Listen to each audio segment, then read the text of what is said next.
Bom, dando continuidade, né? Na aula passada, nós estudamos um pouco, né? Nós vimos, ali de maneira geral, né?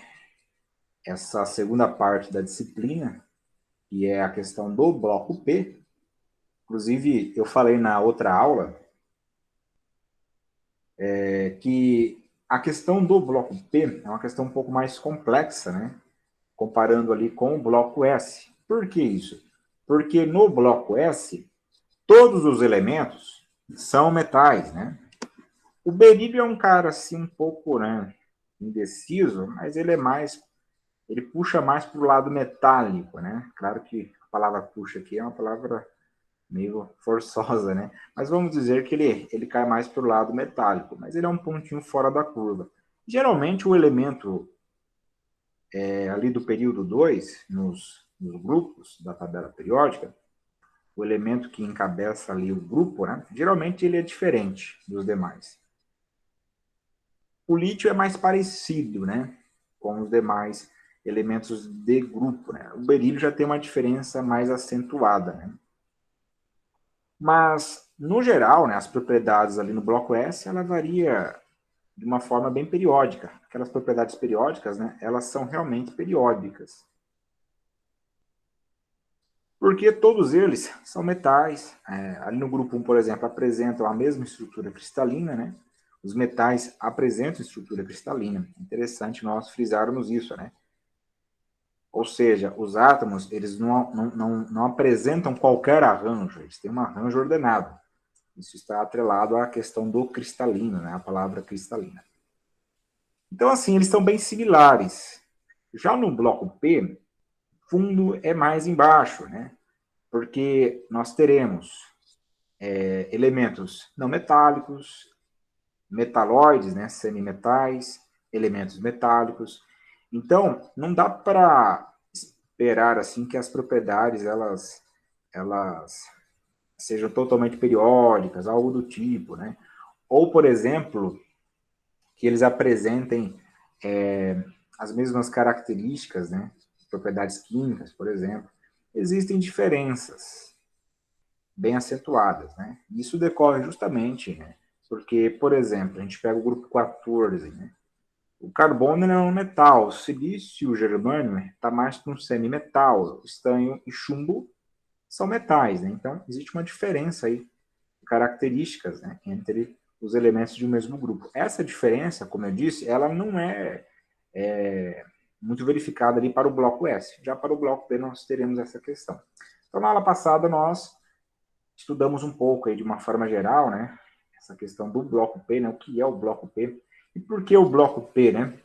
Por que é chamado de bloco P? Então, vocês têm observado aí que na configuração eletrônica, né, os orbitais, os elétrons mais externos, né, eles ocupam orbitais do tipo P. E a camada de valência ela é constituída por um orbital do tipo S e um orbital do tipo P. E os elétrons mais externos ocupam, portanto, orbitais do tipo P. Daí, bloco P, né? Na aula passada, nós estudamos também ali o grupo 13, né? Quem são os caras do grupo 13, né? O boro, quem mais? Alumínio, o gálio, o índio, e depois vem o tálio, né? Lá no período 7, nós teremos ali, se eu não me engano, é o nipônio, né? Que é um elemento químico descoberto recentemente. Só que no bloco P, os elementos do período 7 nós não iremos abordar eles, porque são elementos artificiais, né? Não existe material suficiente para estudar a química desses elementos. Os aparelhos físicos apontam que estes elementos existiram em uma fração diminuta de tempo, mas não existe material, né, suficiente para estudar, por exemplo, a propriedade química ou as propriedades físicas desses elementos. Por exemplo, o ponto de fusão. Qual é o ponto de fusão do nipônio ali no período 7? Ninguém sabe, né? É diferente, por exemplo, ali no período 7, no grupo 13, no período 6, ali o tálio, né? O tálio, apesar de não ter muito na natureza, o talho, existem compostos, né? Muitos compostos com talho, existe o talho metálico, então a gente sabe bastante aí sobre a química, né? E também as propriedades físicas do talho. É diferente para o elemento ali do período 7, né? O nipônio. Foi descoberto recentemente. Não só para ele, né? Ali do nipônio até aquele que está lá no grupo 18, né? Que se eu não me engano é o organesson, né? Se eu não me engano. Nenhum desses elementos nós iremos tratar deles, porque, né, não se tem material suficiente para estudá-los.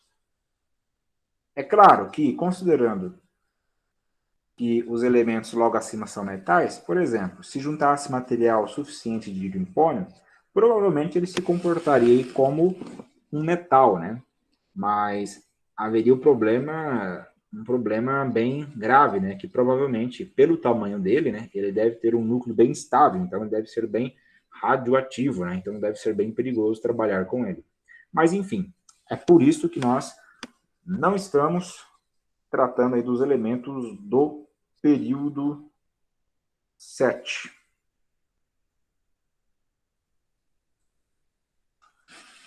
Nós vimos, portanto, o grupo 13 na aula passada, né? Ali o boro é um não metal, né? E é encontrado na forma elementar como um sólido covalente. O alumínio já é um metal, né? O galho também é um metal, aliás, um metal peculiar, né? Porque tem um ponto de fusão muito baixo, né? 30 graus Celsius. Olha só, né? Depois vem o índio, o talho, né? Que são considerados metais. Ali no grupo 14 nós temos o carbono, que forma substância simples, né? Na forma elementar, é encontrado como um sólido covalente, né? Depois o silício, que é um sólido, um cara assim meio que metal, meio que não metal, né? É uma mistura, daí metalóide, né? Daí semimetal, tanto o silício quanto o germânio. Já o estânio e o chumbo são metais, né? São sólidos nas condições ambientes, sólidos metálicos. Hoje nós estudaremos aí tanto o grupo 15 quanto o grupo 16.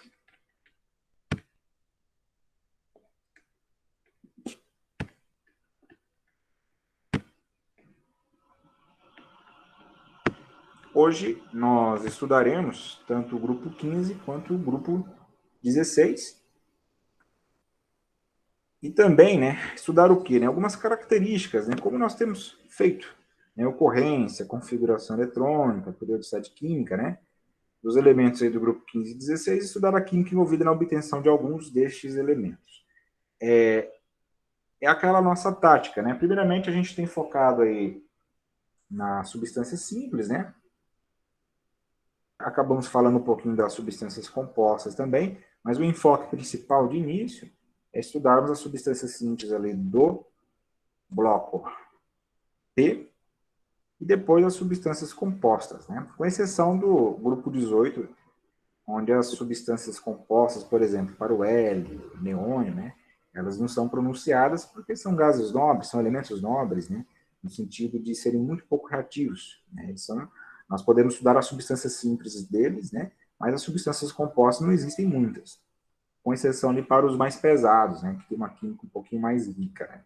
Mas mesmo assim, uma química bem difícil, né? Bem temperamental, né? Não é fácil obter compostos com eles. Então, o nosso enfoque é estudar primeiramente as substâncias simples, né? O próprio elemento em si, né? Quando a gente fala substância simples, é o próprio elemento em si. E depois partirmos aí, de uma forma geral, né? Estudarmos as substâncias compostas. Bom, o grupo 15, né? Quem são os constituintes aí do grupo 15? Nitrogênio, o fósforo, o arsênio, o antimônio e o bismuto. Eu gostaria que vocês prestassem atenção, porque eu acabei esquecendo, né, de colocar nos slides anteriores, né? Quando nós colocamos aqui, a partir do período 4, ó, nós temos que considerar no período 4 o orbital do tipo 3d10, também no período 5, aí agora no caso é o orbital 4d10, e no período 6 nós temos que considerar também na configuração eletrônica os orbitais 5d10 e 4f14, tá? Para dar a quantidade exata de elétrons destes elementos. Eu sabia disso, mas acabei esquecendo de colocar nos elementos lá do grupo 13 e também nos elementos do grupo 14, né? A partir, é claro, do período 4, ok? É só repetir, né? Bom, vamos lá então. Perceba que estes elementos, todos eles, ó, apresentam como orbitais mais externos, né? Um orbital do tipo S, um orbital do tipo P. Do grupo 14 para o grupo 15, acrescenta-se um elétron ali no orbital mais externo, né? Eles apresentam como orbitais da camada de valência, né, melhor dizendo, um SP, S2P3, e o orbital mais externo, que no caso é o P, 3 elétrons, ao invés de 2 para o grupo 14, ou ao invés de 1, né, para o grupo 13. Portanto, um total de 5 elétrons aí na camada de valência. Portanto, aqui nós já temos uma sacada, né? Por exemplo, esse raciocínio ele vale também para os demais grupos, né? No grupo 15, nós não teremos o nitrogênio, por exemplo, quando estudarmos as substâncias compostas, não encontraremos o nitrogênio em um estado de oxidação mais 6, por exemplo. Nós veremos que é bem interessante os elementos não metálicos, porque eles apresentam variados estados de oxidação, eles têm essa capacidade, né? O nitrogênio, por exemplo, ele pode ser encontrado no estado de oxidação mais 5, mais 4, mais 3, mais 2, mais 1 no estado zero, né? No entanto, tanto o nitrogênio quanto os demais nunca terão o estado de oxidação mais 6, né? Por quê? Primeiramente porque, literalmente, eles nunca terão porque eles não têm tantos elétrons assim, né? São 5 elétrons apenas na camada de valência. Então, literalmente, eles não poderiam formar, por exemplo, um íon, né? No estado 6+, porque eles não têm tantos elétrons assim para serem perdidos, né? Ou, se nós considerarmos um compartilhamento, também eles não teriam tantos elétrons assim para compartilharem com uma substância, com outro elemento mais eletronegativo, formando um estado de oxidação mais 6, né? Então, isso é impossível. E os elementos mais pesados, né? O antimônio e o bismuto, né? Nominho meio estranho, né? Antimônio, né? Apesar de ser um nome estranho, nós veremos nas substâncias compostas que algumas delas, né, são utilizadas aí no dia a dia, né, de antimônio e bismuto. O antimônio e o bismuto, eles estabilizam, são mais estáveis, né, em estados de oxidação menores. E eles também não apresentam assim uma riqueza de estados de oxidação, é porque eles são mais puxados aí para o lado metálico, né? O bismuto está mais para um metal, o antimônio também. O antimônio e o bismuto, por exemplo, são encontrados no estado 0, mais 3 e mais 5, né? 0 na substância simples, mais 3 quando perdem os 3 elétrons do orbital P e mais 5 quando perdem, além dos 3 elétrons P, também os 2 elétrons S. Então eles são um pouco diferentes, né? Porque o nitrogênio, como eu disse, ele pode ser encontrado em vários estados de oxidação. Agora, qual é a importância dessa questão do estado de oxidação? Qual é a importância, né? Porque a gente estuda estado de oxidação, o elemento químico ele pode apresentar vários estados de oxidação, como nitrogênio, enfim, ok. Mas o que isso implica, né? Na prática? Qual é a implicação disso na prática, né? Vocês têm alguma ideia sobre isso? Para ligar, professor, fazer ligação nas ligações? Sim, tem a ver com isso, realmente. Tem a ver com uma questão de ligação química, né? Tem a ver com a propriedade química, ou seja, eles podem realmente formar diferentes tipos de ligações, né? Um elemento químico que pode ser encontrado em diferentes estados de oxidação quer dizer que a química dele é muito rica, quer dizer que ele pode se comportar de diferentes maneiras, né? Ele pode se comportar de diferentes maneiras, formar diferentes tipos de ligações, né, com diferentes tipos de elementos. Eu não diria ainda diferentes tipos de ligação, porque a ligação para o nitrogênio, por exemplo, continua sendo covalente, né? Mas ele pode apresentar diferentes ligações aí, com ligações com diferentes elementos químicos, né? Então ele pode formar muitas substâncias, né? Um elemento químico que tem uma riqueza de estado de oxidação, ele pode formar muitas substâncias diferentes.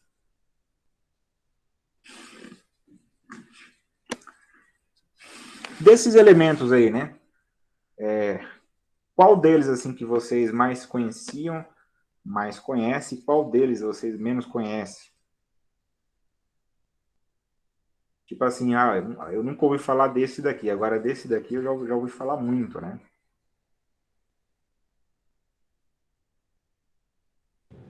O nitrogênio e o fósforo são acho que os mais conhecidos, né?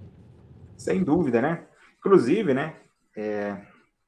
Nitrogênio e fósforo estão entre os principais nutrientes também, né? Para o solo, por exemplo, né? Não sei se vocês já ouviram falar daqueles macronutrientes do solo, que é o NPK, né? É nitrogênio, fósforo, potássio.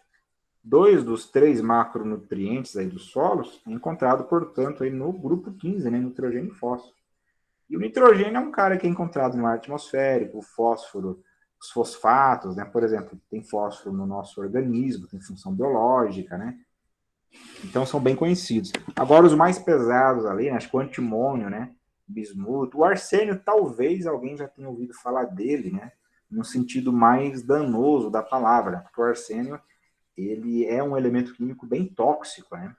Talvez nesse sentido. Agora antimônio e bismuto são pouco populares, né? Apesar de que, como eu disse, quando estudarmos as substâncias compostas, nós veremos que tem muitas substâncias compostas do antimônio que são, inclusive, empregadas desde a antiguidade. Bem interessante. Alguns cosméticos antigos, né? Aí utilizado, inclusive, pela Cleópatra, né? Eram cosméticos com o elemento químico antimônio, né? O chamado col, né? Eram cosméticos aí contendo o antimônio. E o antimônio também ele é utilizado no combate da leishmaniose, né? Os antimoniais são os principais fármacos, né, no combate da leishmaniose.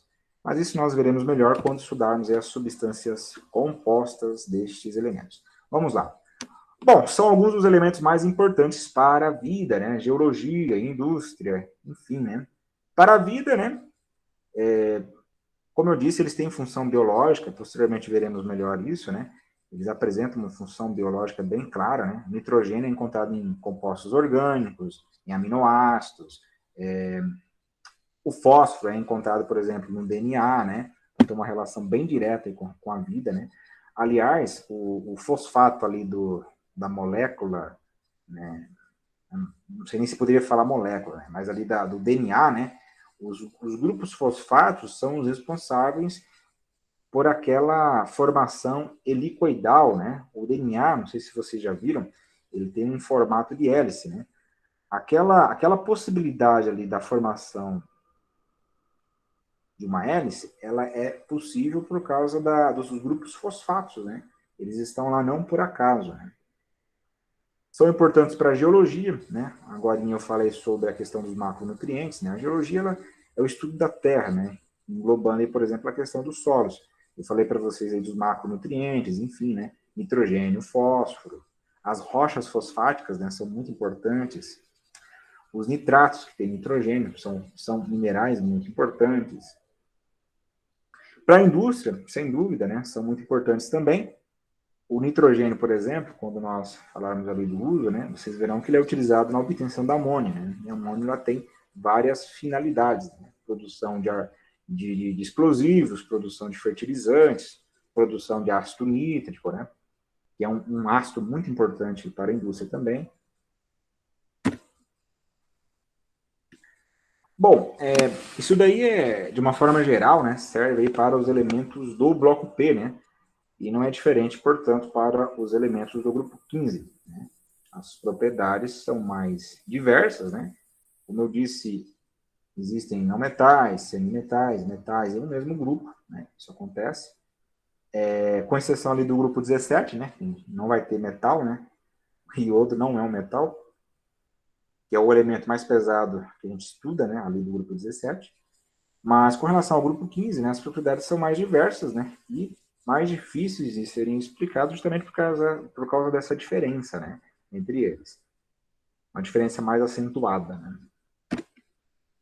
Pessoal, qualquer dúvida, podem ir perguntando, ok? Professor, eu tenho algo aí para comentar, né? Quero agregar aí na aula, fiquem à vontade, né? Fiquem à vontade. Vou fazer uma contribuição. Que bacana, né? Muito, muito interessante isso. Bom, apresentam, como eu disse anteriormente, uma variedade, né, de estados de oxidação possíveis, né? O nitrogênio, por exemplo, ele pode ser encontrado em estado de oxidação do +5, na verdade, do +5 até o -3, né? Porque ele pode existir no estado +5 e também no estado -3, quando ele forma os chamados nitretos, né? Por exemplo, nitrito de lítio, nitrito de sódio, a carga do nitrogênio ali, o estado de oxidação, é -3. Olha só, né? Então, isso implica no quê? Né?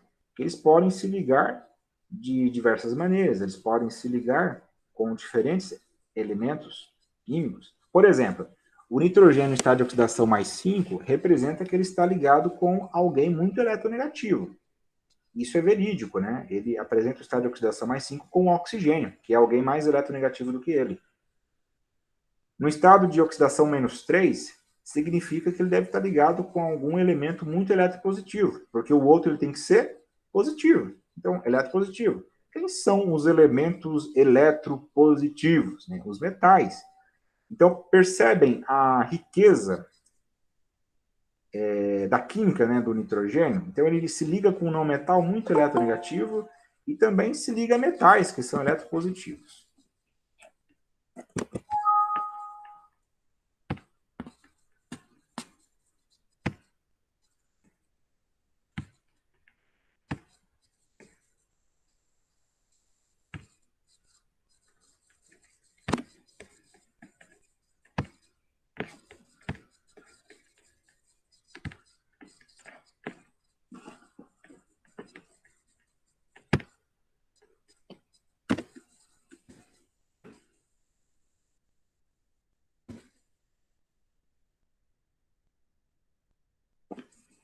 Olha que interessante, né? Com exceção do nitrogênio, né, os demais elementos, né? Então, como eles são encontrados na forma elementar? Quando você isola, se nós isolássemos os elementos do grupo químico, o nitrogênio, como substância simples, ele é um gás.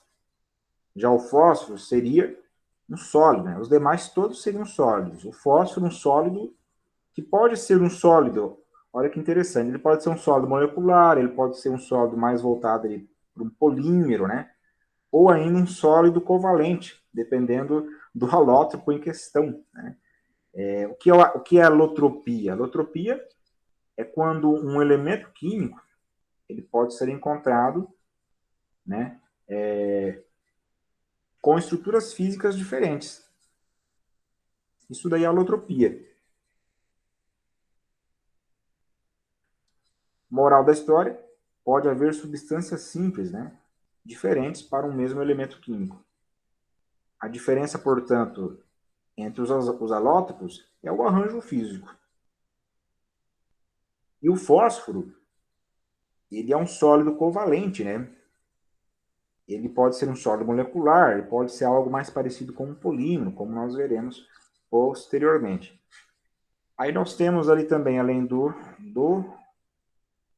fósforo, logo abaixo, o arsênio, né? O arsênio já é mais um semimetal, né? Mais parecido com um semimetal. Abaixo do arsênio nós temos o antimônio e depois o bismuto. Alguns livros trazem, por exemplo, que o antimônio é um semimetal. Outros livros tratam do antimônio como um metal, né? O bismuto quase sempre é considerado metal. É interessante observar isso. Aí você pode perguntar, mas como assim, professor? Dependendo então de onde eu leio, pode ter alguma diferença? Pode, justamente por causa dessa questão, né, que não é muito bem definida aí deles, né? Por exemplo, o bismuto ele é um metal? Ele tem todos os aspectos de um metal, só que ele não tem condutividade boa. Ele tem uma péssima condutividade. Então, assim, uma das características mais essenciais de um metal é ter boa condutividade, né? Elétrica, térmica. Isso não acontece com o bismuto. É interessante isso, né? Apesar de que, tanto ele quanto o antimônio, nós temos antimônio elementar ali no laboratório. Se você pegar na mão, e você pode pegar porque não é tóxico, né?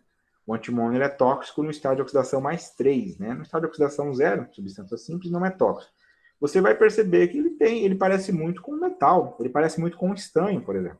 Aliás, o estanho e o antimônio são irmãos ali de período, né? Ambos estão ali no período 5, né? Ele parece muito com estanho. Mas, na verdade, seria um metal, né? Mas eles não têm uma condutividade boa, né? Eis aí a questão, né?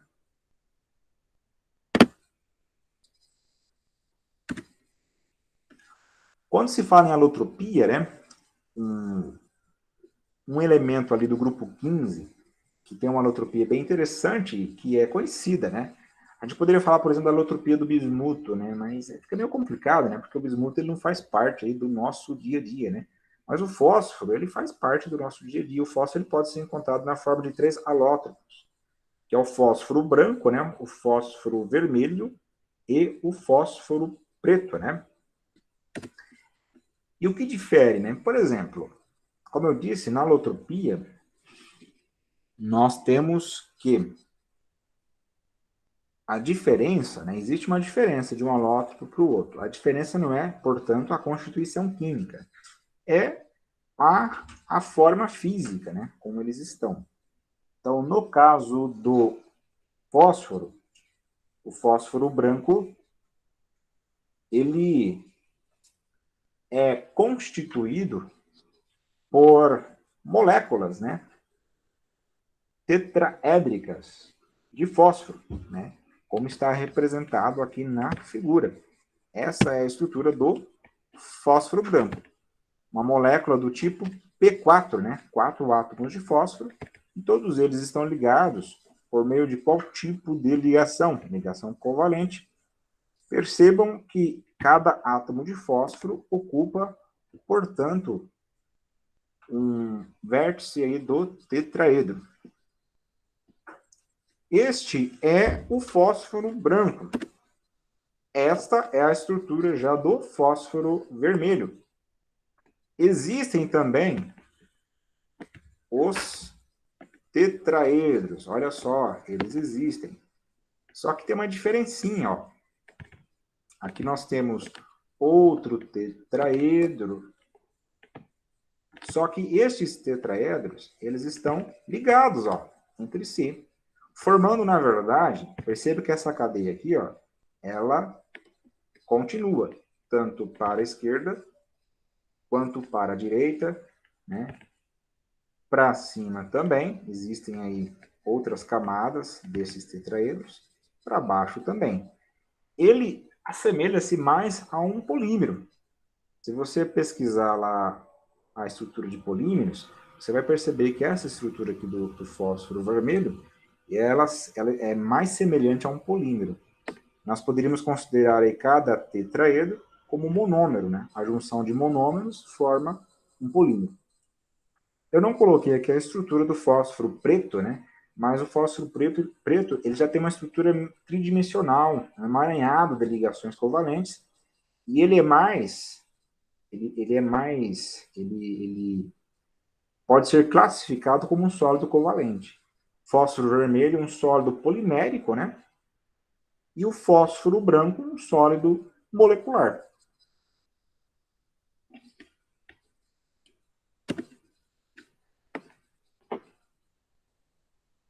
É interessante que na história do fósforo, né, existe aí uma questão bem, vamos dizer assim, até um tanto nojenta, né?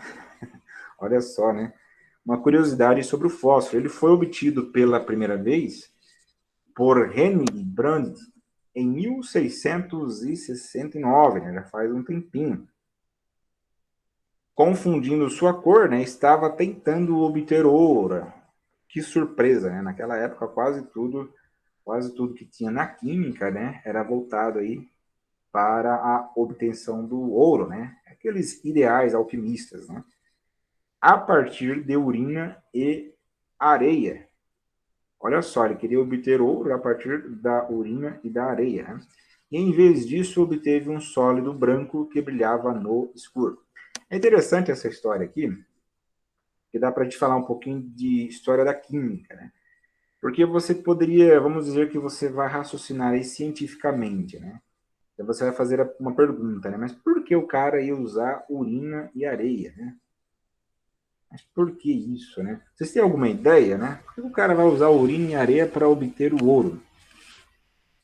Por causa da ureia? Fala? Por causa da ureia? Então, na verdade, naquela época, ninguém sabia que existia a ureia, né? A ureia é um composto aí que foi identificado e estudado no século XIX, né? Nós estamos falando aí, portanto, do século XVII, né? A ureia, inclusive, ela foi descoberta no século XIX, depois foi sintetizada lá pelo Roller, né? Que foi o cara que inventou a síntese orgânica, inclusive, né? Mas, enfim, não seria isso. Pense bem, né? O cara, vou obter ouro. Olha o que ele vai utilizar: urina Por causa e da cor da areia, né? urina? Pois não, Vitor? Por causa da cor da urina. Olha, você foi na veia, viu? Exatamente, né? Agora, se vocês me perguntarem, né, o porquê disso, bom, é que naquela época era comum fazer esse tipo de relação, entendeu? Era comum. É claro que essa relação hoje, essa relação assim tão inocente, né, simplória, ela não teria lugar na ciência, não teria lugar hoje, considerando o método científico, enfim, tudo aquilo que a química se tornou, ela não teria lugar. Mas naquela época, para eles fazia o maior sentido relacionar a cor. A urina é meio amarelada. Qual é a cor da areia, né? Meio amarelada também, né? Nem todas as areias são amarelas, né? Mas muitas das areias são amarelas. Então, logo, a urina e a areia deve ter o mesmo princípio aí que o ouro tem, entendeu? Porque eles acreditavam assim que o que fazia o ouro ser ouro era algum princípio, era alguma substância escondida, né? Eles deveriam achar essa substância. Se a urina é amarela, a areia é amarela, quem sabe elas escondem aí, né? Elas escondem na sua estrutura também esse princípio. Então, vamos extrair o princípio, né? Vamos descobrir o princípio, e a partir desse princípio, adivinha, vamos obter ouro, né? É interessante que nessa brincadeira aí, o Hennig Brandts, ele obteve um sólido que quando ele queimava, né, ele fazia uma chama assim muito forte. Tanto que o nome que o Brandt deu para ele, fósforo, tem a ver justamente com essa característica, né? De fazer luz, né? De dar luz, né? Daí o nome fósforo. Uma história bem interessante, né? E ele obteve isso a partir da urina, né? Eu até não pesquisei isso, né? Mas provavelmente é porque no nosso metabolismo a gente vai liberar alguns compostos aí que tem fosfato, né? Fosfato tem fósforo, então a partir da reação química que ele fez ali, após meses cozinhando, deixando a urina putrefar, né? Ele teve esse golpe de sorte de obter o fósforo, isolar o fósforo, né? Justamente porque continha aí na urina. Né?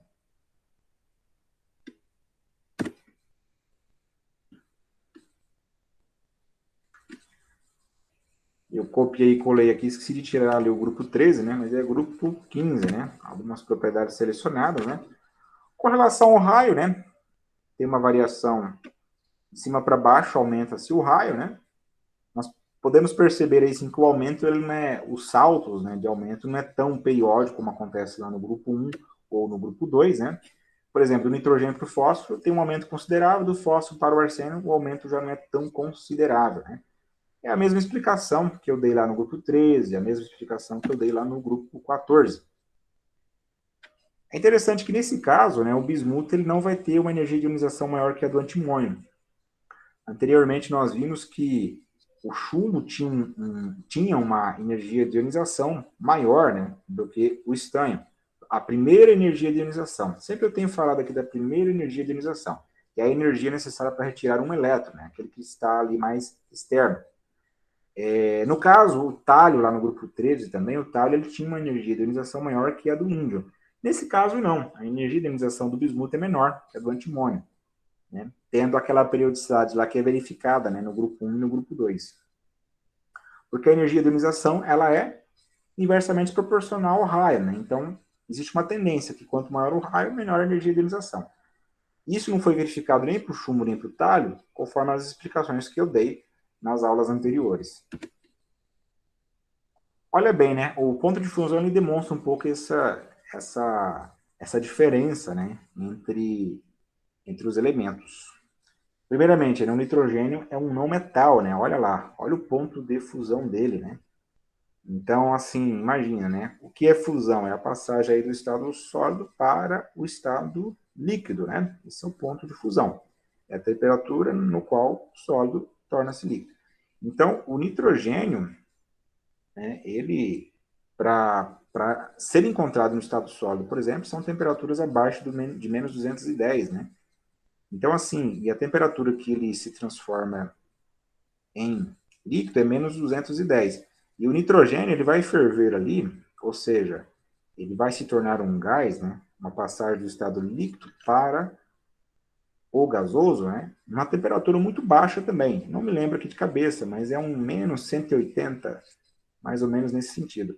Daí que o nitrogênio líquido é algo muito frio, né? Muito frio mesmo, uma temperatura muito baixa. Né? Inclusive, um dos usos do nitrogênio está atrelado a essa questão. Dá para nós falarmos um pouquinho aqui do fósforo também. Olha que interessante, né? Olha que interessante. O fósforo, na forma do alótropo branco, ele tem um ponto de fusão não muito elevado, 44. Já na forma do alótropo vermelho, o ponto de fusão é bem maior, né? É 590. Assim, o porquê disso, né? Vocês teriam alguma ideia, né? Por que tem uma diferença tão grande, né? Porque ambos são constituídos, né, são alótropos do elemento fósforo, ou seja, logo, né, ambos, o branco e o vermelho, são constituídos unicamente por fósforo. Inclusive, a ligação é do mesmo tipo, é covalente. Mas por que existe essa diferença tão acentuada, né?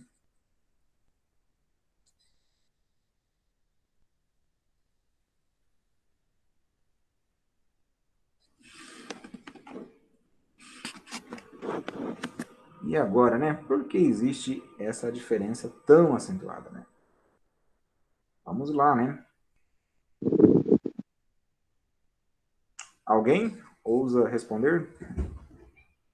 Eu não entendi a pergunta, professor. A diferença entre o quê? A diferença é no ponto de fusão, né? Entre os alótropos de fósforo, né? Se você perceber aqui, ó, para o branco é 44 graus Celsius o ponto de fusão. Já para o fósforo vermelho é 590, né? E aí, né? Por causa da estrutura? Bom, a explicação seria essa, né? Dá para a gente elaborar um pouquinho mais. Mas a explicação é a estrutura física, né? O que muda de um para o outro, como eu disse anteriormente, é a estrutura física. E se nós observarmos lá a estrutura do fósforo branco, é constituído por moléculas, e essas moléculas estão interagindo por meio de ligações intermoleculares, que são ligações mais fracas. Já no fósforo vermelho, perceba que existe ali entre os tetraedros uma ligação do tipo covalente, né? Que é uma ligação já bem mais forte. Então, para quebrarmos a estrutura ali no sólido vermelho, no fósforo vermelho, é necessário uma energia térmica maior, né? Uma explicação possível, portanto, seria essa, né? A questão da estrutura, né? E porque um tem uma estrutura do tipo sólido molecular e o outro é um sólido polimérico, né?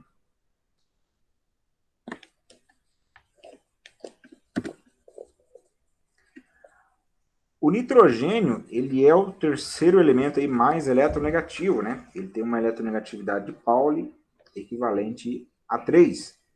Então, ele tende a formar ligações com o hidrogênio e com outros não metais, né? Exceto, é claro, o flúor e o oxigênio. Ele tende a formar aí ligações covalente polares, onde ele tem uma carga parcial, né, negativa, por causa justamente da elevada eletronegatividade do nitrogênio.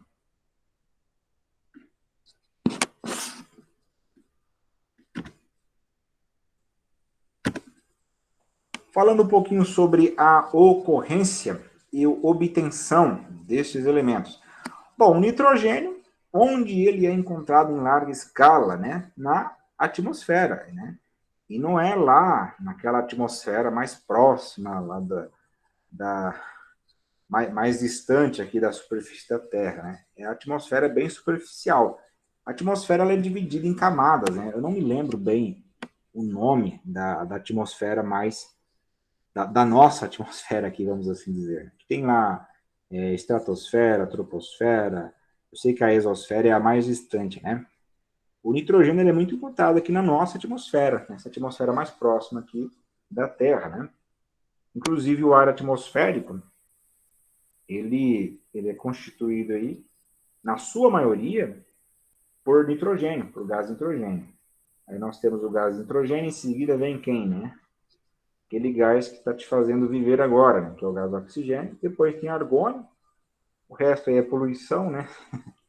Aí dependendo do lugar que você esteja, né? É maior ou menor, enfim, né? Material particulado também, né? Fumaça, enfim. Então, o nitrogênio, na forma de substância simples, ele é encontrado aí na atmosfera. Inclusive, ele é obtido, né, a partir da destilação do ar líquido, né? Tanto o nitrogênio quanto o oxigênio, que veremos depois, são obtidos em larga escala a partir da destilação do ar líquido, né? Porque, primeiramente, vai pegar ali o ar e vai aumentar-se a pressão de tal forma que esse ar ele vai passar do estado gasoso para o estado líquido, né? Porque as moléculas estarão tão próximas, né, aumentando-se a pressão, elas terão um movimento tão elevado que vai ocorrer a formação de dipolos, né, instantâneos, tendo, portanto, uma interação. Mas isso só é possível diminuindo-se muito a temperatura ali, né, ou aumentando-se muito a pressão. Então temos que mudar aí a questão física, né, porque nas condições ambientes, né, eles se comportam na forma de gases, né, eles não são líquidos. O que acontece é que o nitrogênio e o oxigênio, que são os dois principais constituintes da atmosfera, eles têm pontos de fusão diferentes. Então, a partir desse ponto de fusão, ali na destilação do ar líquido, pode ser trabalhado, né, aumentando-se um pouquinho a temperatura. Um deles vai tornar-se gás primeiro, deixando o outro, né, podendo ser separado o outro. É uma separação de mistura, né? Destilação, considerando, portanto, como propriedade física, né, para a separação, os diferentes pontos de ebulição entre o gás nitrogênio e o gás oxigênio. E também tem nessa jogada o argônio, né, que também pode ser destilado aí do ar atmosférico. O argônio, que é um gás nobre, né? No ar atmosférico tem quase se eu não me engano, é quase 1%, ou quase 0,1%, não me lembro bem, né, de argônio, que é um gás nobre. Os demais elementos são encontrados na forma mineral, né? Mas o nitrogênio não é um mineral, né? Na forma de substância simples, não, porque mineral tem que ser um sólido, né? É claro que muitos minerais têm na sua constituição química o nitrogênio. Por exemplo, os nitratos, né? São exemplos de minerais que são encontrados na natureza. Não sei se vocês já ouviram falar aí do salitre, né? Muitas pessoas conhecem o salitre por causa da adição de salitre na comida, né? Algo do tipo, né? O salitre é nitrato, né? Nitrato de potássio, nitrato de sódio, né? E podem ser encontrados na forma de minerais, né? Serem encontrados naturalmente. O fósforo, né? Muito encontrado nas chamadas rochas fosfáticas. O antimônio, por exemplo, ele é encontrado no mineral chamado estibina, o bismuto na bismutina, que são minerais do tipo sulfeto.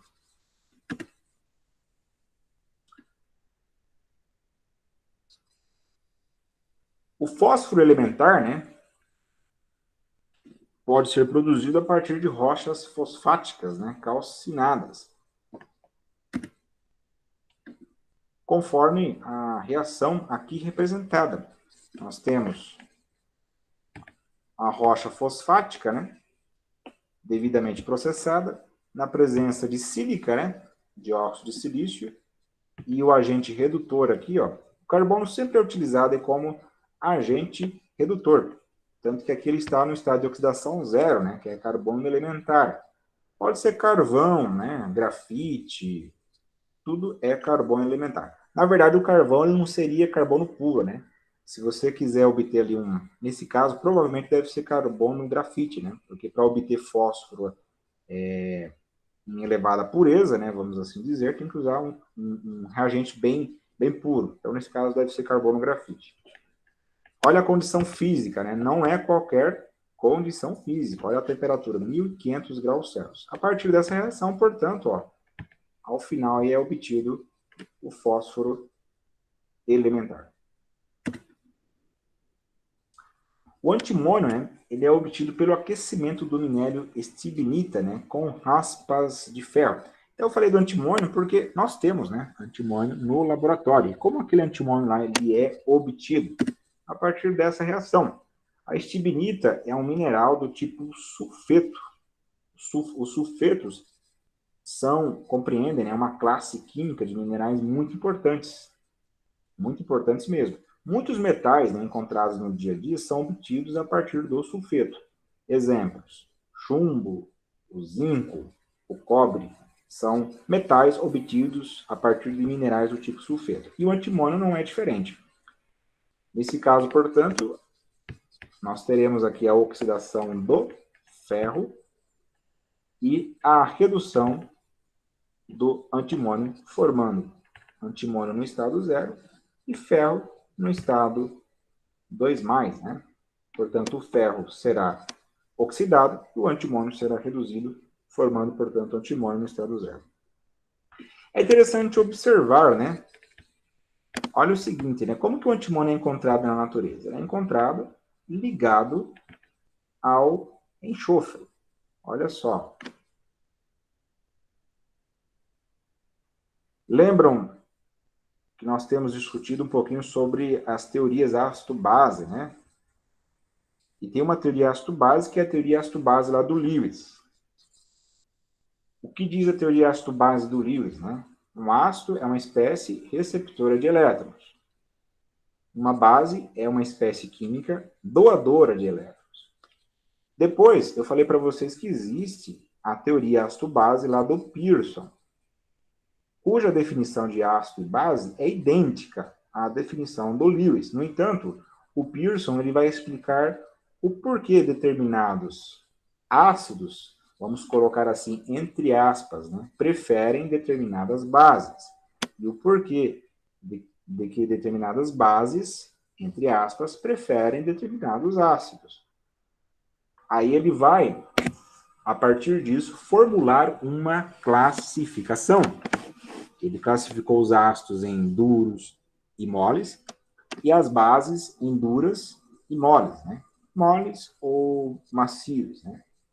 Lembrando que na definição do Pearson, duro e mole não tem a ver com propriedade física, é apenas uma nomenclatura.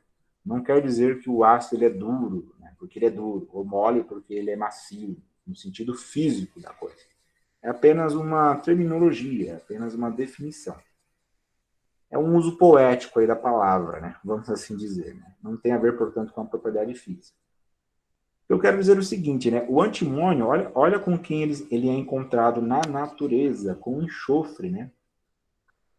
Uma base dura é o oxigênio. Já o enxofre é uma base macia. Então, nós podemos considerar que o antimônio ele é um ácido de Pearson, né? Ou um ácido de Lewis, tanto faz, macio, porque ele prefere enxofre ao invés do oxigênio. É interessante observar isso, que o antimônio, na natureza, ele não é encontrado na forma de óxido, porque ele é um ácido macio de Pearson. Logo, ele prefere uma base macia, como o enxofre, sendo, portanto, esse mineral o principal minério, né, na obtenção aí do antimônio.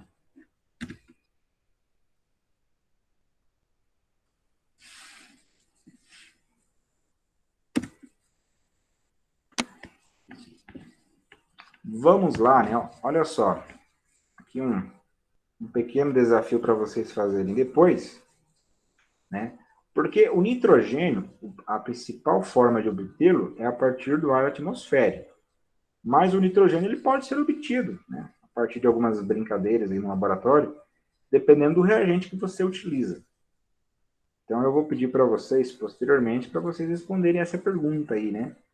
Eu gostaria que vocês propôssem, né? Fizessem uma proposta aí de uma equação química para a obtenção do gás nitrogênio a partir, né, de reagentes químicos, não a partir da destilação do ar atmosférico, nesse caso seria mais uma forma física, né, de obtenção. Então, proporem uma forma química para a obtenção do gás nitrogênio. Quem sabe até eu vou enviar a lista de reagentes lá do laboratório para ver se vocês conseguiriam propor algo a partir de algum reagente que vocês encontrarem dentre os reagentes que existem lá no almoxerifado, né?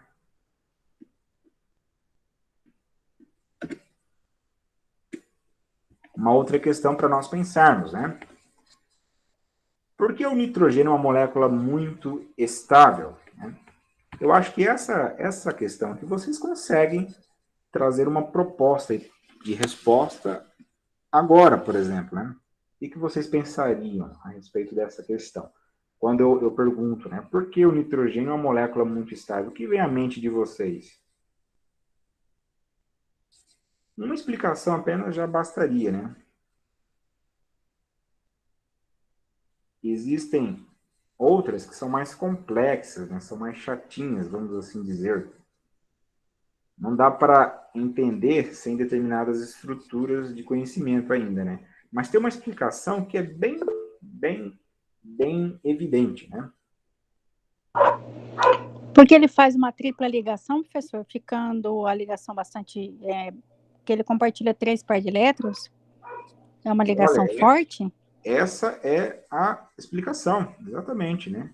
A explicação mais simples das possíveis, e ela já satisfaz os propósitos da disciplina, é que a ligação entre os dois átomos de nitrogênio é uma ligação muito estável, uma ligação tripla, né? É uma ligação forte.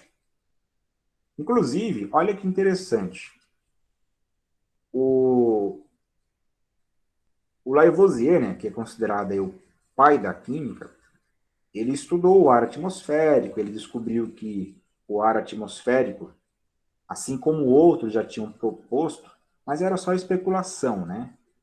Porque muitas pessoas falam assim, mas o que o Lavoisier fez, outros já tinham falado, mas só falaram, né? O Lavoisier, ele propôs e provou, né? Tem diferença.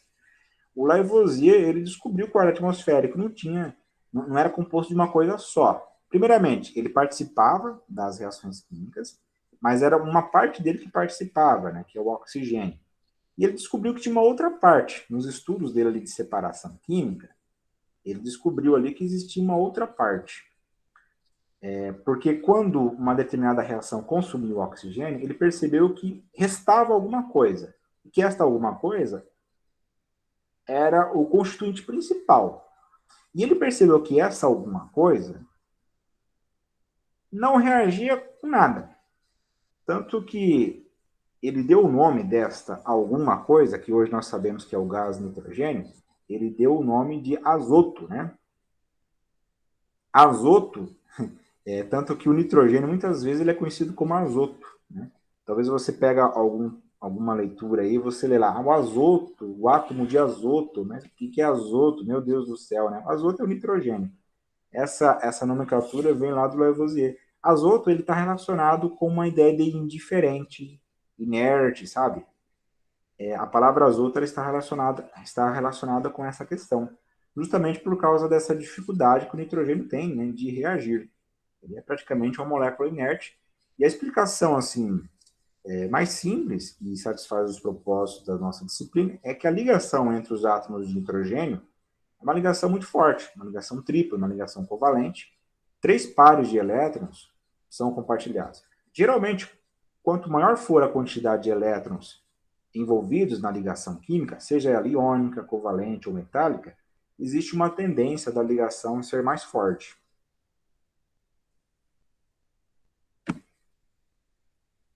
eu vou deixar como tarefa aí para vocês, né? Vocês estudarem também o chamado ciclo do nitrogênio. Professor, é um trabalho avaliativo? Não, é uma tarefa, né? Claro que depois eu vou cobrar, né? Então, eu aconselho vocês a estudar o chamado ciclo do nitrogênio. Assim, dando uma pincelada, né?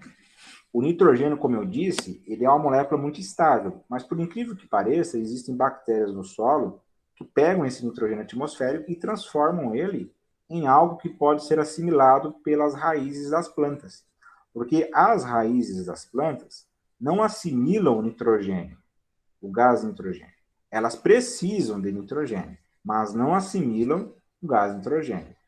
As bactérias, algumas, né, bactérias, as chamadas nitrificantes, se eu não me engano, é nitrificante o nome delas, elas pegam esse nitrogênio atmosférico e transformam ele em uma substância capaz de ser absorvida pelas raízes das plantas. Então, estudem o chamado ciclo do nitrogênio. E mais uma coisa, na aula passada nós estudamos o grupo 14, né? O grupo 14. Eu gostaria que vocês também estudassem o ciclo do carbono, tá? Que é um ciclo muito importante também. Alguém está fazendo alguma pergunta lá no chat? Porque eu não consigo ver por aqui, tá? É eu, professor. Tá. Se vocês puderem abrir o microfone e perguntar, para mim fica mais fácil, fica melhor, fica mais prático. Qual seria a pergunta? Esse barulhinho aqui é da mãozinha erguendo. Como? Eu ia falar que alguns fertilizantes, né, eles têm essa função justamente de estar colocando mais nitrogênio nas plantas, né, por exemplo, a soja, que o povo joga ureia. Assim, a ureia, a fórmula química ali é uma carbonila, né? E ligado ao carbono da carbonila tem dois grupos, na verdade não é nem amino, né? 2NH2, né? Essa é a ureia. Então, realmente, adiciona-se nitrogênio no solo, né? É que, assim, na natureza, antes do ser humano intervir, né, o ciclo ele funcionava bem, só que a gente vai quebrando o ciclo, né? Por exemplo, assim, até onde eu entendo, né? O cara planta o soja lá, por exemplo, aí depois ele vai coletar lá, né, colher o soja, e ele retira boa parte do material orgânico. Então, esse material orgânico ele não é devolvido para o solo. Porque quando ele é devolvido, o nitrogênio que ali está, ele pode ser também reaproveitado. Como ele não é devolvido, vai chegar um momento que o solo ele vai ficar inapropriado, né? Na agricultura inicial, os agricultores eles mudavam de terreno. Com o tempo, eles descobriram que se adicionasse determinadas coisas no solo, eles poderiam aproveitar por mais tempo, né? Eles poderiam utilizar aquele solo por mais tempo. Mas a necessidade do adubo é justamente por causa disso, né? E realmente, eles utilizam, né? A ureia, né? Não só a ureia, os nitratos também são muito utilizados, né? Aí como fertilizantes, né? O adubo aí para o solo.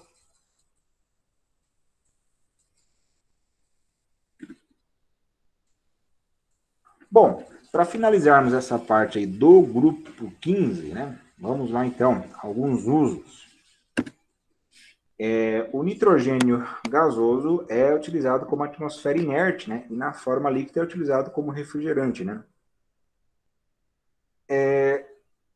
Algumas reações químicas, eu vou falar assim de uma experiência pessoal, né? Muitas reações químicas, elas não podem ser processadas assim em um sistema aberto, por exemplo, onde essas reações ficam expostas ao ar atmosférico. Porque no ar atmosférico nós temos o oxigênio, principalmente o oxigênio, né? É um agente oxidante. E também, muitas vezes, a água ela pode interferir.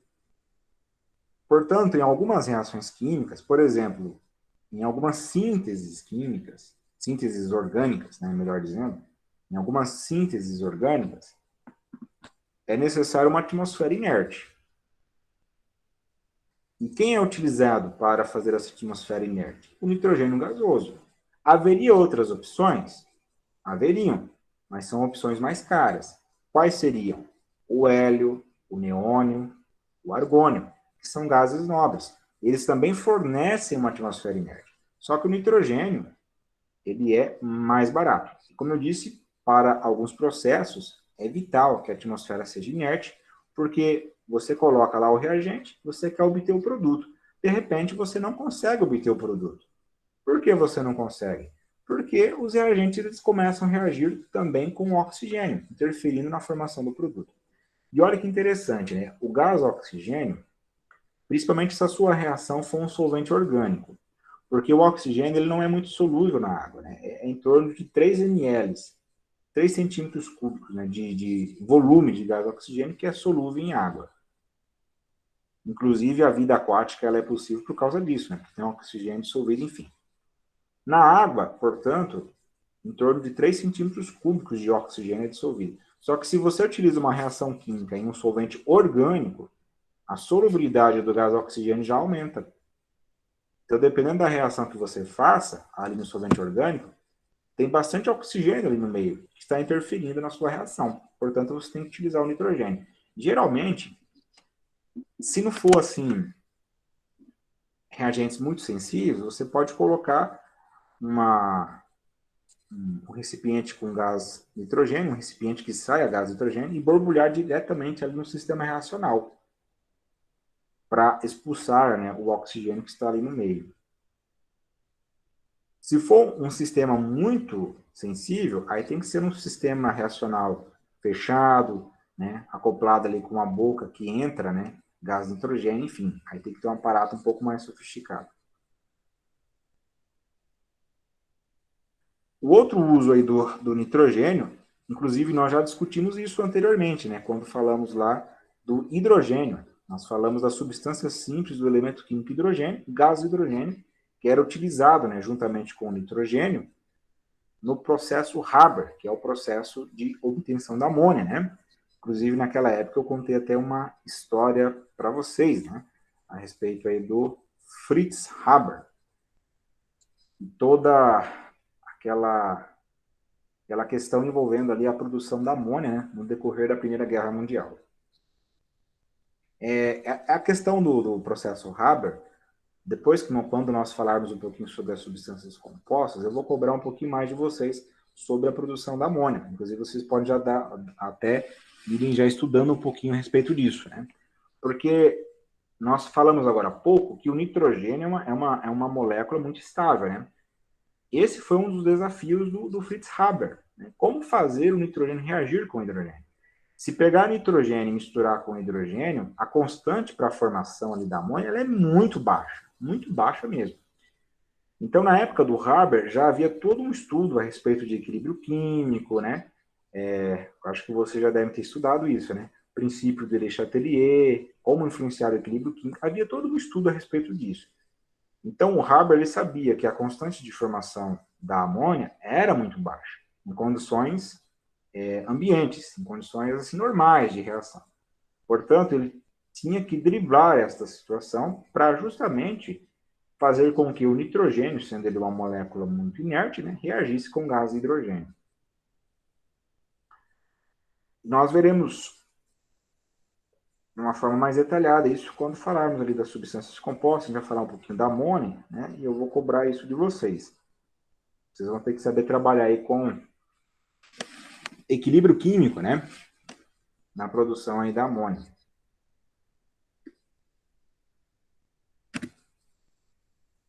Bom, o fósforo ele tem vários usos, né? O principal uso, assim, do dia a dia, né, que a gente tem do fósforo, é o chamado fósforo vermelho, né? Quando a gente falou do fósforo, não sei se alguém pensou nessa questão, né? E as caixinhas de fósforo, né? Como que funciona, né? Eu até retirei essa parte aqui de um livro, né? Olha que interessante. O fósforo vermelho misturado com areia é usado na face de riscar, né? Das caixas de fósforo, né? Ali é utilizado, portanto, o fósforo, né, vermelho, misturado aí com areia, né? Olha que interessante. Essa é uma aplicação aí do dia a dia, né? Outras aplicações na pirotecnia, né? Porque o fósforo ele dá aquela cor, fala cor branca, né? é um erro, né? Porque, na verdade, o branco não é cor, né? Segundo os físicos, né? Assim como o preto também não é cor, né? Diz que o preto é a ausência de cor, o branco é a junção de todas as cores. Mas, enfim, de vez em quando tem aqueles fogos de artifício e tem umas cores, tem umas amarelas, outras são vermelhas, enfim, geralmente tem o aspecto branco ali, né? Aquilo ali é o fósforo. Interessante isso, né? É a pirotecnia. E o fósforo tem uma fabricação muito importante, uma utilização muito importante, que é na fabricação do aço, né? E de algumas ligas, né? Ele acaba fornecendo ali algumas características vantajosas, né? Para o aço. Professor, Pois não. um negócio legal do fósforo, o senhor disse que ele fica na parte que risca, né? Não no palito, é na caixinha. Exatamente. Exatamente. É, naqueles filmes de faroeste que o senhor via, o cara ia riscar o fósforo e riscava na sola da bota, por exemplo, é porque antigamente os palitos de fósforo vinham junto com a pólvora no palito, aí dá para ele riscar na parede, na coisa. Ah, olha só que interessante. Então era possível por causa disso, então. Que legal, bacana. Bom, essa questão aqui também está tranquila, né? Só para a gente raciocinar um pouco aí, né? Descreva a reação química envolvida na obtenção da amônia, né, no processo Haber, a partir do nitrogênio atmosférico. Nós já vimos essa equação química anteriormente. Deixa eu ver aqui. A obtenção da amônia, né? A amônia é o NH3. NH3, né? Os reagentes são aí o nitrogênio e o gás hidrogênio. Vamos lá, então. Então, hidrogênio mais gás nitrogênio forma amônia. Aqui nós temos que representar da seguinte forma, né? Não é correto colocarmos uma flechinha apenas na direção da amônia, porque essa reação aqui, ela entra naquelas reações que são consideradas reações reversíveis, né? Então, nesse aspecto, nós temos que considerar duas semiflechas, uma apontando para a amônia, outra apontando aí para os reagentes, né? Nas reações reversíveis, o que acontece? O produto que é formado, né, ele pode ser também decomposto e dar origem aos reagentes de partida. Então, qual é a formação, qual é a reação aí para a formação da amônia a partir do processo Haber, né? Essa é a reação química. Bom, não acabou porque ela não está balanceada, né? Vamos aí balanceá-la. Bem tranquilo, né? Colocando um 2 aqui, matamos a questão do nitrogênio e agora resolveremos a questão do hidrogênio colocando um 3 aqui. Então, os coeficientes estequiométricos são 3, 1 e 2, né? Respectivamente. Essa, portanto, é a equação química para a obtenção da amônia a partir do processo Haber. Tão fácil, né, de colocarmos no papel, mas na prática, né, para que isso aconteça, né, precisou de todo um aparato, né, teórico e também estrutural. E eu gostaria que vocês estudassem isso, né, como que o Haber ele trabalhou a questão do equilíbrio químico, né, a questão de catalisadores também, no processo de obtenção da amônia. Grupo 16, né? Pessoal, vamos fazer uma pausa aí de 8 minutinhos. Voltaremos aí às 20 horas e 25 minutos, pode ser? Tomarmos uma água aí.